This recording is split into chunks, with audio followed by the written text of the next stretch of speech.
ஒரு சுண்டல் சாப்பிடு அப்படி இப்படிங்கிற ஒரு புது தீசிஸ் நமக்குள்ள வந்துகிட்டே இருக்கு. எதை நம்ம நம்புறது எதை நம்பல அப்படிங்கிறது நமக்கு தெரியல.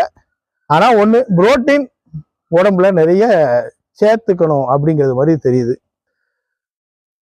அதாவது நம்ம ஒரு கார் வச்சிருக்கோம், நல்ல சூப்பரான காரு, நல்ல டீசல் போட்டு வச்சிருக்கோம் அல்லது பெட்ரோல் போட்டு வச்சிருக்கோம், ஆயில் போட்டு வச்சிருக்கோம். கார் ஒரே இடத்துல இருந்தா அதனுடைய பிரச்சனையை யோசிச்சு பாருங்க.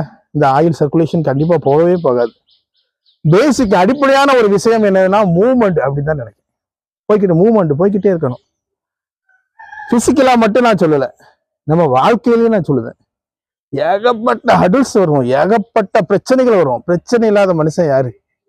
ஒவ்வொருத்தரும் யோசிச்சு உங்க அடிமனசை தொட்டு சொன்னீங்கன்னா 1000 சோக கதைகள் இருக்கும். அதெல்லாம் உடைச்சு நொறுக்கணும்னா நம்ம மூவ்மெண்ட்ல போய்கிட்டே இருக்கலாம். இந்த உலகத்தினுடைய ஒரு இயல்பு, யாரும் யாரையும் பார்த்துக்க முடியாது. அது ஒரு இதுதான், யாரையும் பார்த்துக்க முடியாது. நம்ம நினைச்சுக்கலாம் அவங்க பார்த்துக்குவாங்க, இவங்க ஹெல்ப் பண்ணுவாங்க, அவங்க ஹெல்ப் பண்ணுவாங்க, யாரும் கிடையாது. உன் பேர் என்னப்பா? ஹமுதினியா? சரி, ஹமுதினி மட்டும்தான் பார்க்க முடியும். அவர் டீனேஜ் வர அவங்க அம்மா அப்பா நல்லபடியா பார்த்துக்கலாம். ஒரு ஸ்டேஜ்ல அவளுக்கு வேண்டிய ஆசைகள், அவளுக்கு வேண்டியதுன்னா அவதான் அவளை நோக்கி பயணிக்கணும், அந்த நோக்கி போய்கிட்டே இருக்கணும்.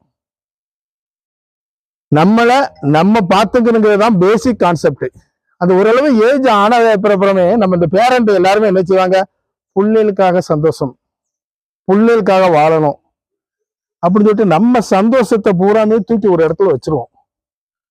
ஒரு ஸ்டேஜ், கடைசி ஸ்டேஜில் வரும்போதுதான் தோணும், நமக்காக நம்ம வாழவே இல்லையே அப்படிங்கிற ஒரு பெரிய ஒரு ஃபீலிங் வந்து தோணும்.